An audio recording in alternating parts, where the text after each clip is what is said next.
Au nom du Père et du Fils et du Saint-Esprit. Amen. Viens, Esprit Saint, remplis le cœur de tes fidèles et allume en eux le feu de ton amour. Envoie, Seigneur, ton Esprit et tu feras toutes choses nouvelles.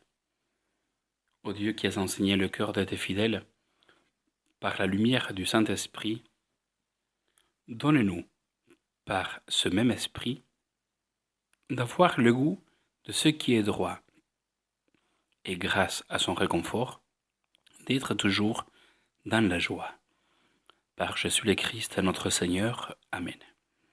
Saint Ignace de Loyola, priez pour nous.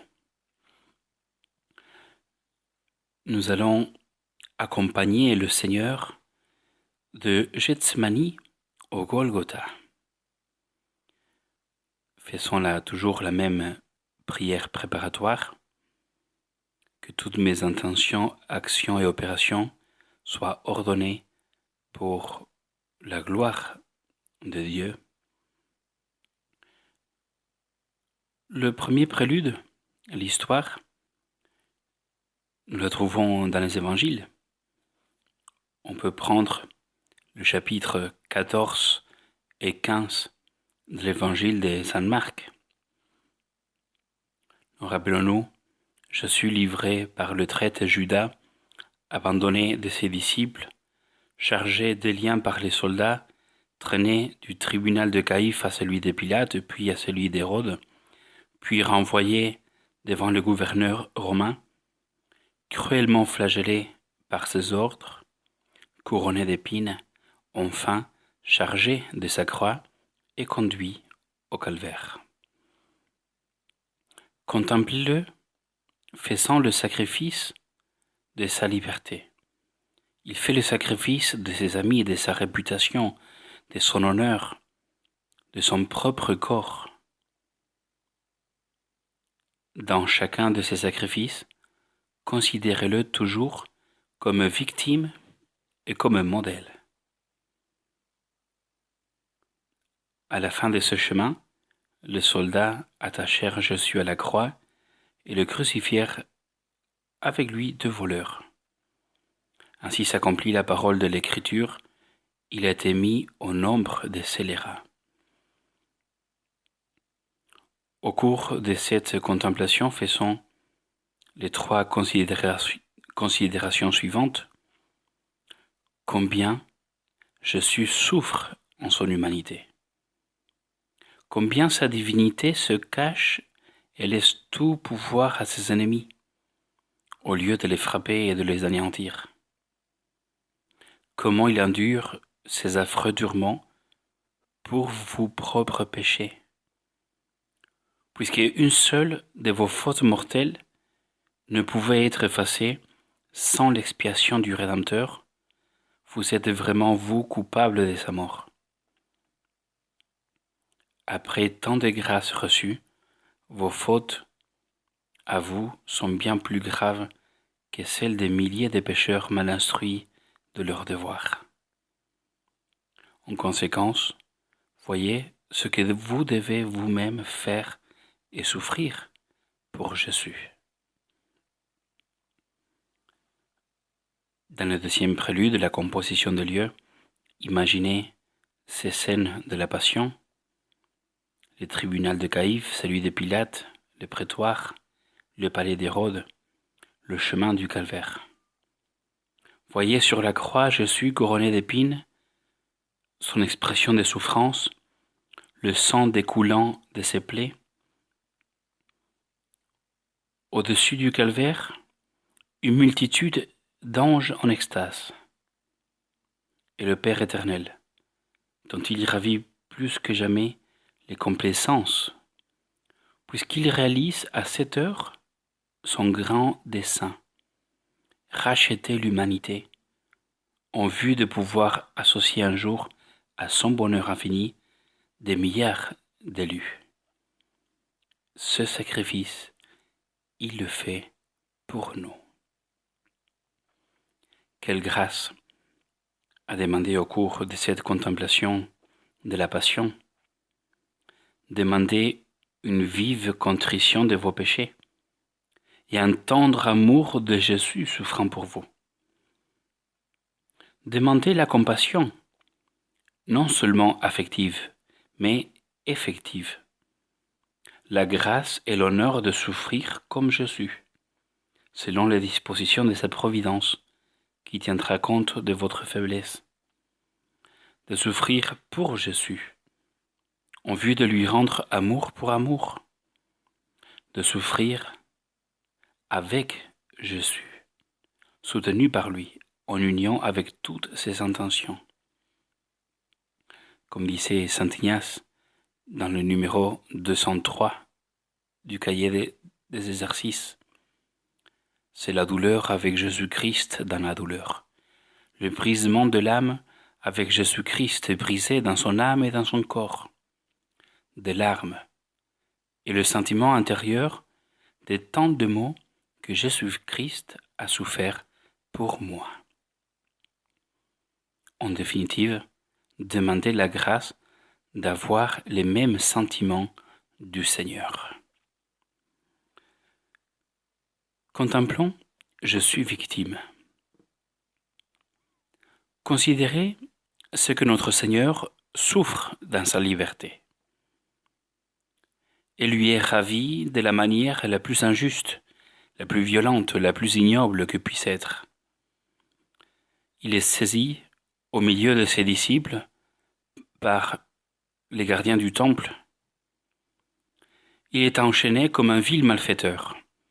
Il est traîné des tribunaux en tribunaux dans cette même cité et au milieu de ce même peuple, si souvent témoin de ses enseignements et de ses miracles. Il est livré à la brutalité des soldats et de la plus vile populace. Enfin, on ne brise ses liens que pour le clouer à la croix où il doit expirer.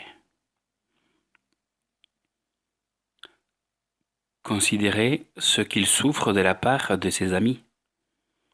Il éprouve tout ce qu'il y a de plus cruel dans une amitié méconnue et trahie.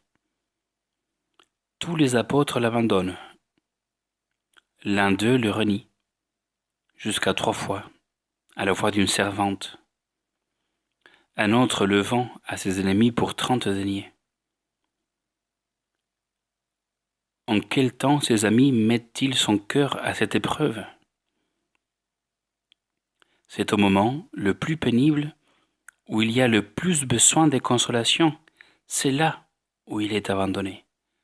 Au moment où ses plus incapables ennemis sont maîtres de sa personne. Au moment de son supplice et de sa mort. Et quels sont ses amis qui le traitent de la sorte? Des hommes qu'il a admis à son intime familiarité, les dépositaires de tous ses secrets, des hommes auxquels il vient de donner, par l'institution de l'Eucharistie, le plus éclatant témoignage de sa tendresse, les premiers prêtres de l'histoire. Mes amis et mes proches, dit une prophétie dans un psaume, ceux qui étaient tout près de moi s'en sont tenus éloignés.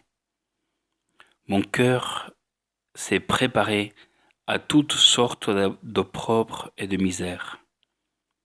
J'ai attendu que quelqu'un s'attristât avec moi, mais nul ne l'a fait. Que quelqu'un me consolât, mais je n'ai trouvé personne. Considérez ce qu'il souffre dans sa réputation. Quelle réputation plus universelle et plus éclatante que la sienne? On ne parlait dans toute la Judée que de sa sagesse, de sa puissance, de sa sainteté.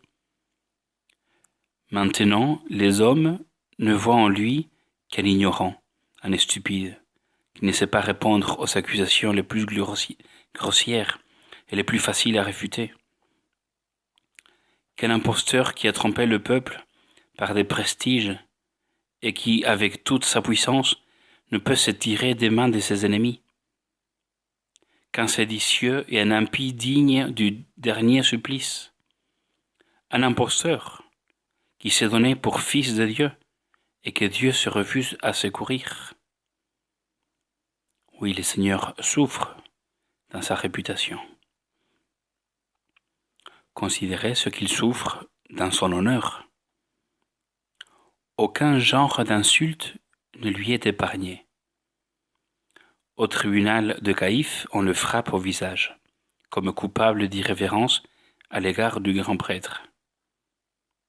Dans la maison de ce pontife, les soldats lui voilent les yeux et le frappent tour à tour. Il lui crie « Prophétise au Christ » et dit « Quel est celui qui t'a frappé ?» À la cour d'Hérode, il est honteusement vêtu d'une robe blanche comme signe d'insensé, de folie.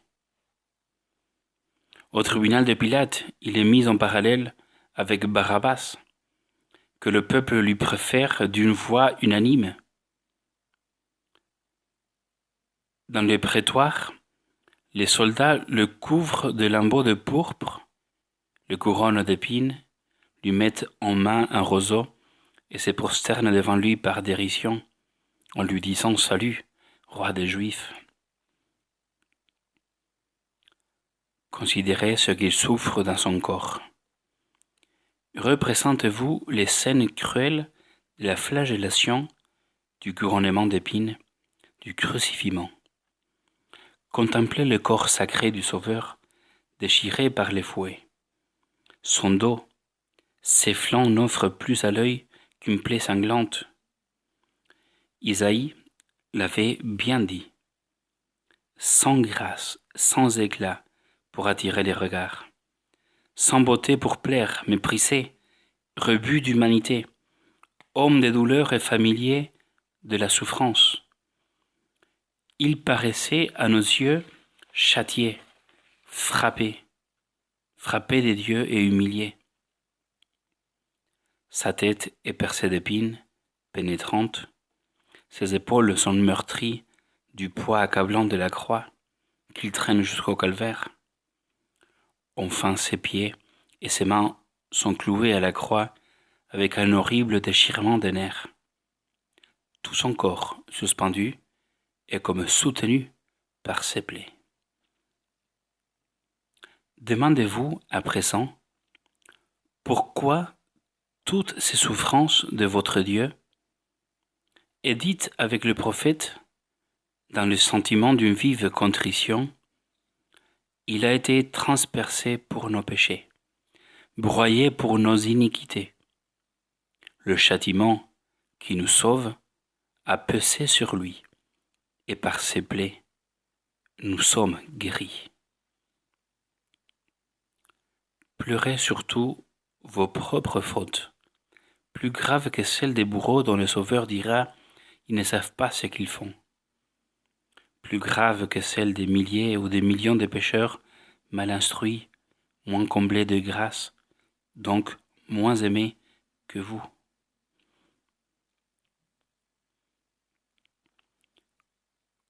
Contemplons maintenant Jésus comme notre modèle. Méditez les exemples de vertu que notre Seigneur vous donne dans ces circonstances.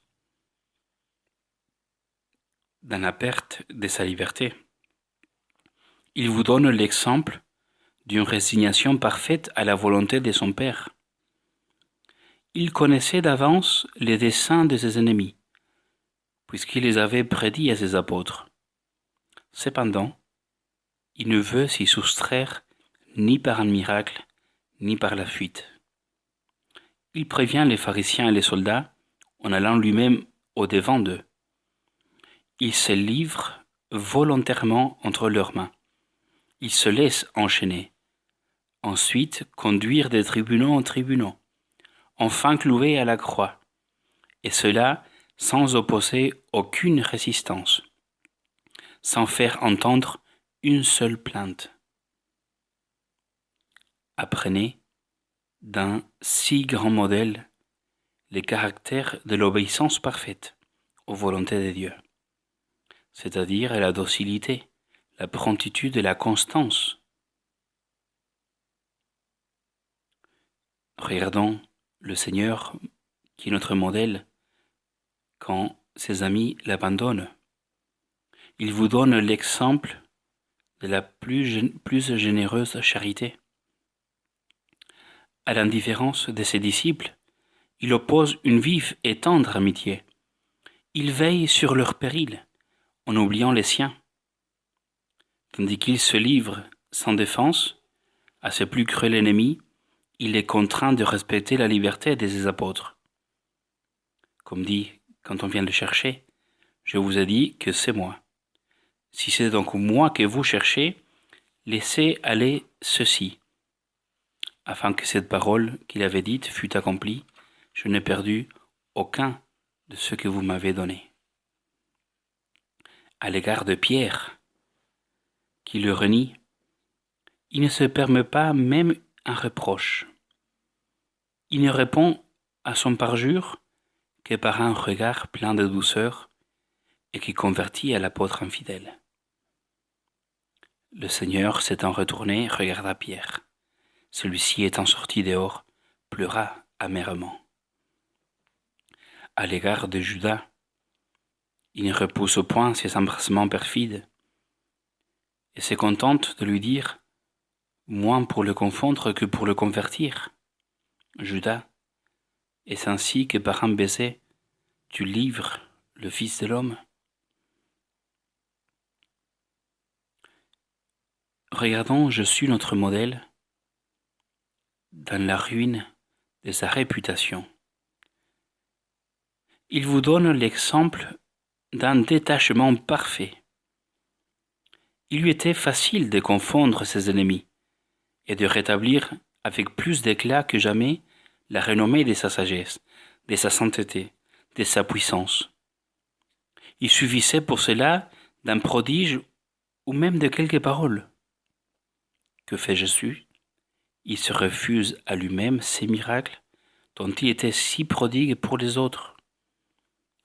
Et s'il parle, ce n'est que pour le seul intérêt de la vérité. Es-tu le Fils de Dieu, le Très-Haut? Et Jésus répondit, tu l'as dit, oui, je le suis. Apprenez de votre divin Maître à mépriser l'opinion et l'estime des hommes. Qu'importe le mépris du monde si vous avez l'approbation du Seigneur? Si vous avez Dieu pour vous, que pourront jamais ceux qui se dresseront contre vous? Regardons le Seigneur, notre modèle, dans ses opprobres. Il vous donne l'exemple d'une profonde humilité. Aux calomnies, il n'oppose que le silence. Il semble cependant que l'intérêt de sa doctrine, de sa mission, de son Église, que la gloire même de son Père exigeait de lui au moins quelques mots pour sa justification. Non. Comme il était prédit, Jésus se tait. Je suis devenu semblable à un homme qui n'entend point, à un homme muet qui ne peut ouvrir la bouche et ne trouve sur ses lèvres rien à répliquer. Il se tait aux dérisions et aux outrages, et il n'oppose que sa douceur. Et il accomplit à la lettre ce qui était écrit de lui dans le prophète Isaïe. Je présentais mon dos à ceux qui me frappaient, mes joues à ceux qui m'arrachaient la barbe. Je n'ai pas dérobé ma face aux ignominies et aux crachats. Il n'ouvrait pas la bouche. Regardons finalement Jésus, notre modèle, dans les divers supplices de son corps sacré. Il vous donne l'exemple d'une héroïque pénitence. Méditez bien les circonstances suivantes. Quel est celui qui souffre? Un Dieu. La sainteté par essence. Que souffre-t-il? Tout ce qui est possible à l'homme de souffrir. De la part de qui souffre-t-il? de la part de ceux qu'il a comblés de ses bienfaits. Pourquoi souffre-t-il? Pour expier vos péchés.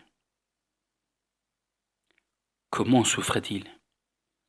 Avec un amour infini. Et vous? Que souffrez-vous? Comment souffrez-vous? En stricte justice, dans votre propre intérêt, par amour pour votre Sauveur, qu'avez-vous à faire désormais? Regardons, pour finir, les plaies que notre Seigneur Jésus-Christ porte sur son corps. Considérez attentivement chaque plaie. Après vous être efforcé de comprendre les souffrances du Seigneur, dans l'agonie, faites lentement, dans les termes les plus affectueux, des actes d'adoration et d'amour, de reconnaissance, de demande de grâce que vous voyez nécessaire pour vous, pour votre conversion, pour votre vie, de demande du pardon pour tous les coupables et pour vous-même. Regardez les plaies des mains et des pieds. Vous touchez ces membres divins, voyez. Les clous ont été enfoncés à coups de marteau à travers les chairs vives et les os. Les cicatrices du poignet ont été élargies par le poids du corps. Les nerfs meurtris se sont crispés. Au moindre mouvement, réveil des douleurs durant 3 heures. Adorez, remerciez, réclamez le prix de ces tortures, demandez pardon. Les plaies de la tête, délicatement, amoureusement, nettoyez ce visage maculé des caillots de sang et de crachats, comme la Véronique. Dégagez la couronne d'épines, enfoncée de force par des brutes à coups de roseaux. La peau du crâne percée jusqu'à l'os, un cercle de feu, des lancements incessants. Les joncs mouillés qui relient les branches d'épines se sont resserrés, en étau. Levez la tête vers le ciel.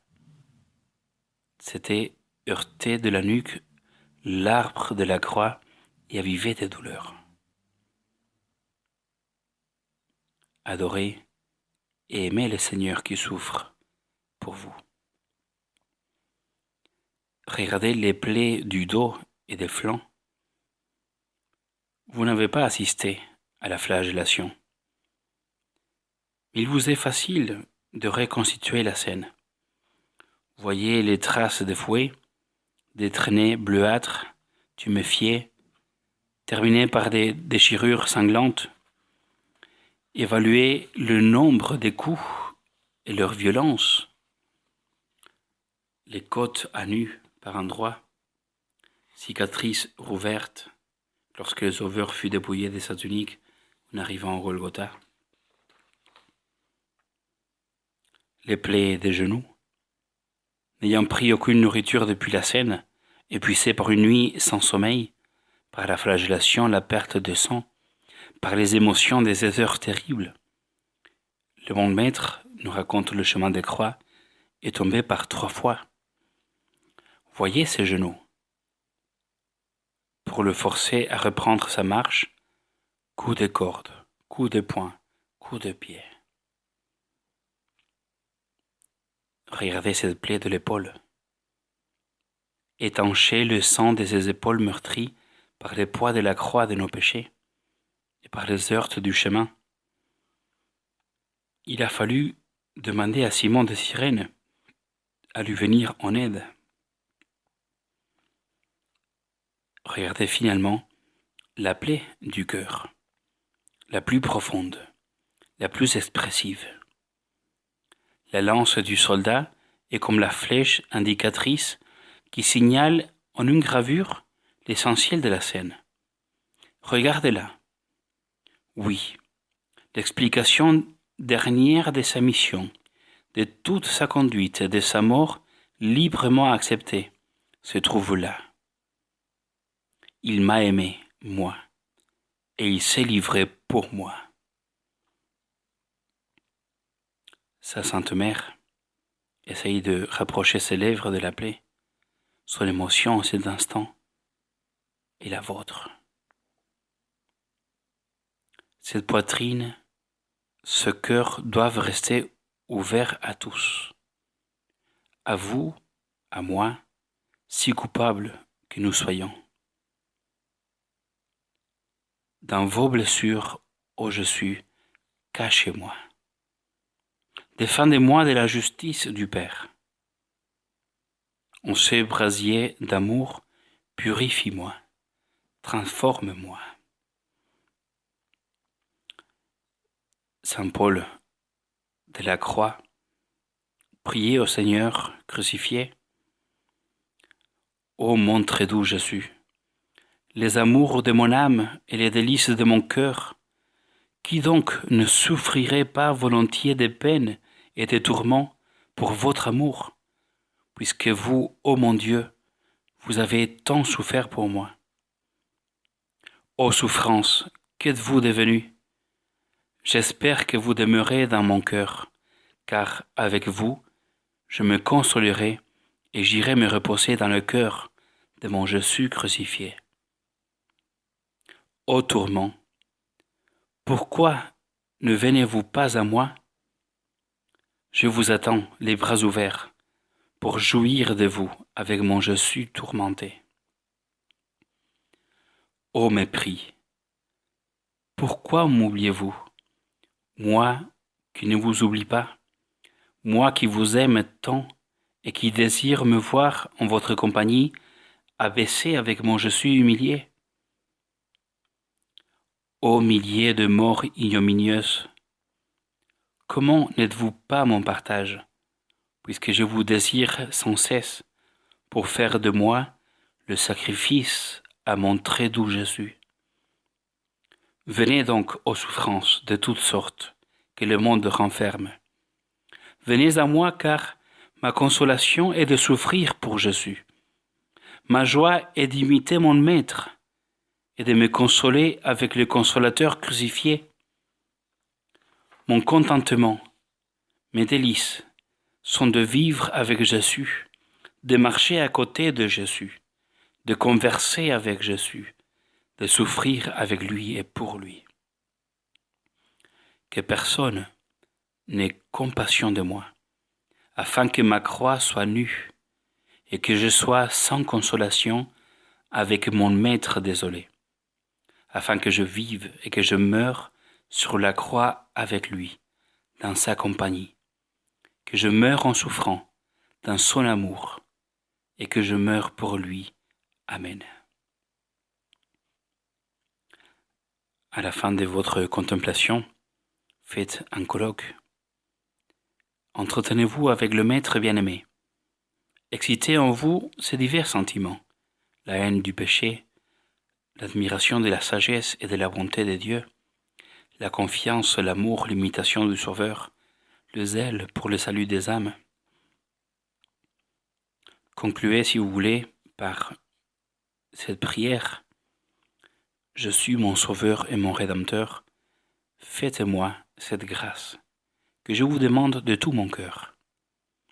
Que, comme tous les membres de votre corps ont été mis en croix, et puisque j'ai l'honneur, quoique très indigne, d'être l'un des membres de votre corps mystique, il vous plaise de m'attacher à votre croix, de me rendre digne de ses mérites, et de m'en donner le vrai esprit, pour vivre le reste de mes jours comme un homme crucifié avec vous, pratiquant l'humilité, la patience, la mansuétude, l'obéissance, la charité, le pardon des injures, et toutes les autres vertus que vous y avez montrées sur la croix et dans toute votre passion.